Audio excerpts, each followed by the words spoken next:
होगा।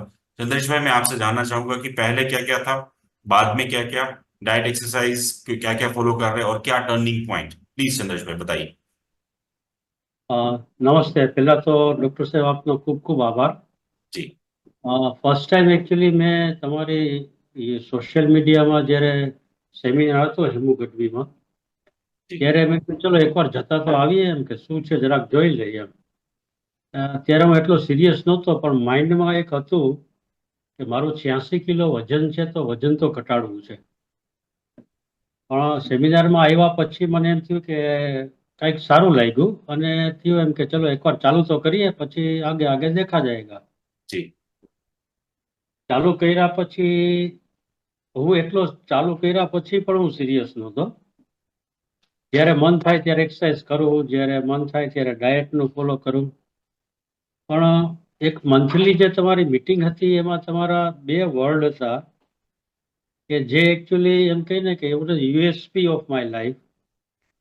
કે મને એવું છે કે તમે કીધેલું હતું કે તમે નક્કી કરો કે મારે સવારે ઉઠવું છે, એક્સરસાઇઝ કરવું છે, અને પછી બીજા દિવસે તમે જ્યારે નથી કરી શકતા, એનો મતલબ એ થયો કે તમારી જાત સાથે તમે છેતરપિંડી કરો છો.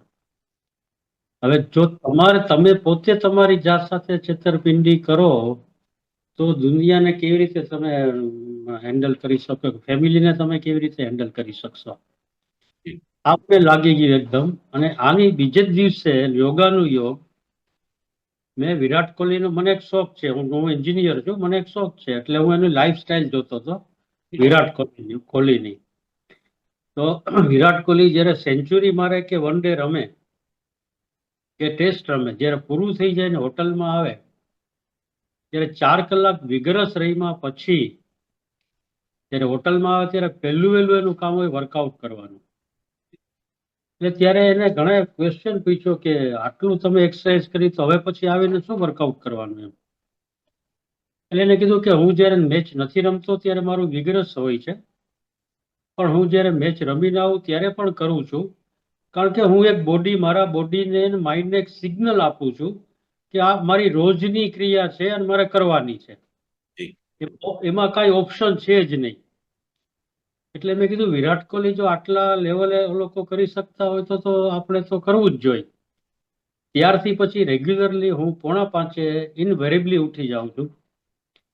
ઉઠીને હું અડધો કલાક પ્રાણાયામ કરું છું. પ્રાણાયામ કરીને પછી 3 કિલોમીટર હું વોકિંગ કરું છું. વોકિંગ કરીને આવ્યા પછી હું યોગામાં જાઉં છું, અને 1 કલાક યોગા કરું છું. અને યોગા મારાથી જેટલું આ બધામાં મને જેટલું કમ્ફર્ટેબલ થાય એટલું જ કરું છું. बराबर છે।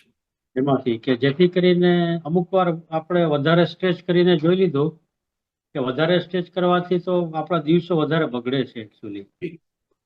અને સાંજે એક્સરસાઇઝ નહોતો કરતો, પણ આપના પછી એક બે વાર આપની સાથે પર્સનલ થયા પછી સાંજે પણ એક નક્કી કર્યું કે 20 થી 25 મિનિટ આપણે એક્સરસાઇઝ કરવી, અને જમ્યા પછી એક અડધો કિલોમીટર ચાલવું. અને પછી સાંજમાં થોડા ગેપ પડી જતા હતા, એટલે પછી મેં નક્કી કર્યું કે એવરી અવર, દર કલાકે આપણે જ્યાં પણ હોય ત્યાંથી આપણે ઊભા થઈ અને 15, 20 કે 40 કે 50 ડગલા ચાલવાના, હાથ ઊંચા નીચા કરવાના, અને પાછું આપણા કામે લાગી જવાનું.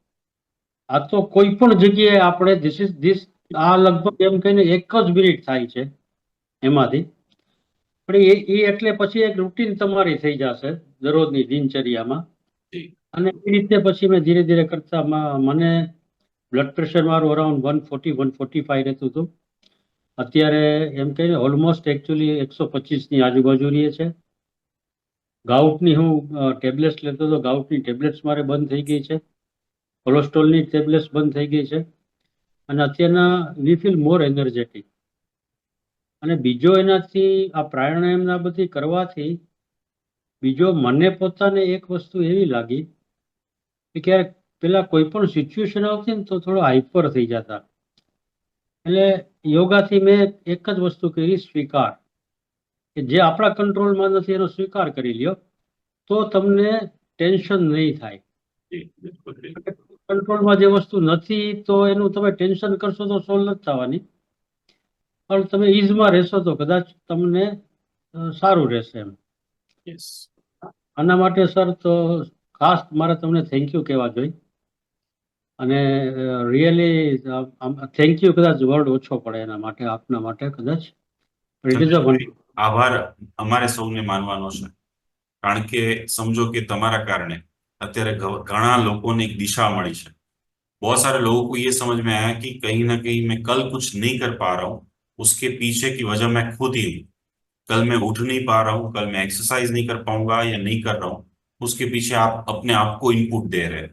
और जो आपने बोला, जो मैंने एक मीटिंग आज से 4 मीटिंग से पहले बात हुई थी तब मैंने बताया था कि अगर आप अपने कमिटमेंट पे खड़े नहीं हो उतर पा रहे हो, तो समझो आप खुद अपने लायक नहीं हो. आप क्या आपका परिवार का कर लोगे, क्या आप काम कर लोगे, क्या आप उखाड़ लोगे इस दुनिया में, क्या यानी कि जो हम कॉम्प्रोमाइज करते हैं अपनी हेल्थ को, अपने आप को टाइम नहीं दे पा रहे 1 घंटा या 2 घंटा.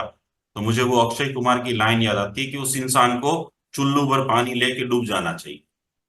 जो इंसान अपनी जिंदगी में अपने आप को 2 घंटा कंटिन्यूटी नहीं दे पा रहा है, कमिटमेंट नहीं दे पा रहा है, नाटक नहीं कर पा रहा है उस चीज का, और वो नाटक कर रहा है कि मेरे पास टाइम नहीं है, मैं सैलेड नहीं खा पा रहा हूँ, मैं ये नहीं कर पा रहा हूँ, मैं एक्सरसाइज नहीं कर पा रहा हूँ, तो वो चीज से परे आ गए सिद्धेश भाई. और ये चीज एक्सेप्ट करना ना सबके सामने आके कि पहले मैं ऐसा था, पहले मुझे ऐसे प्रॉब्लम थे, पहले मुझे ये था, वो एक्सेप्ट आपने इनर में पहले किया, और आज उस वजह से आप सबके सामने आके बोल रहे हो. और सबसे सामने आके बोल रहे हो तो जब मैं ये वीडियो रखूंगा तो आपको समझ में नहीं आ रहा यूट्यूब पे अभी जो मेंबर्स हमारे साथ जुड़े हैं उन सभी को कितना इंस्पिरेशन मिलेगा कि हम सब इंसान हैं, हम सब गलतियां करते हैं, हम सब में बहुत सारे प्रॉब्लम्स है, हम सब में बहुत कुछ है, नेगेटिव है, बहुत सारी चीजें, क्योंकि हम इंसान हैं, हम भगवान नहीं है. तो क्या हुआ भाई, एक्सेप्ट कर ले, एक्सेप्ट करके आगे बढ़ जा जैसे चंद्रेश भाई बढ़ गए. स्वीकार कर लो अपने आप को, बोल दो कि भी तुझे चकमरा के करना है, तुझे उठना है, तुझे एक्सरसाइज करनी है, तुझे टाइम निकालना है. बहुत अच्छा संदेश भाई ने एग्जाम्पल दिया. हर 1 घंटे के बाद अपनी जगह पे उठो, 50 डगले यहाँ वहां फलो, ऐसे वैसे हाथ बात कर दिया, थोड़ा कुछ भी कर लिया, एक्सरसाइज हो गई भाई. तो बहुत अच्छा लगा चंद्रेश भाई, thank you so much for sharing this beautiful words.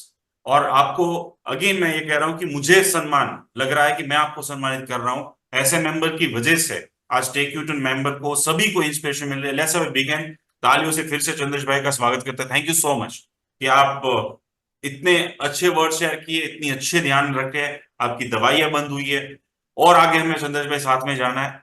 सिर्फ हमारे लिए नहीं, हमारे भारत देश के लिए, सभी के लिए इंस्पिरेशन बनना है हमें, और लोगों को भी इंस्पायर करना है कि भाई आप जो है ना इस तरीके से कुछ कीजिए. मुझे पता है कोई सुनता नहीं है, लेकिन सुनेगा नहीं, लेकिन एक ना एक दिन वो आपकी आवाज, आपकी सलाह, आपकी दी हुई एडवाइस जो है ना कहीं चुभेगी उसको, और वो उस तरफ आगे बढ़ेगा. Thank you so much Chandresh भाई, थैंक यू सो मच.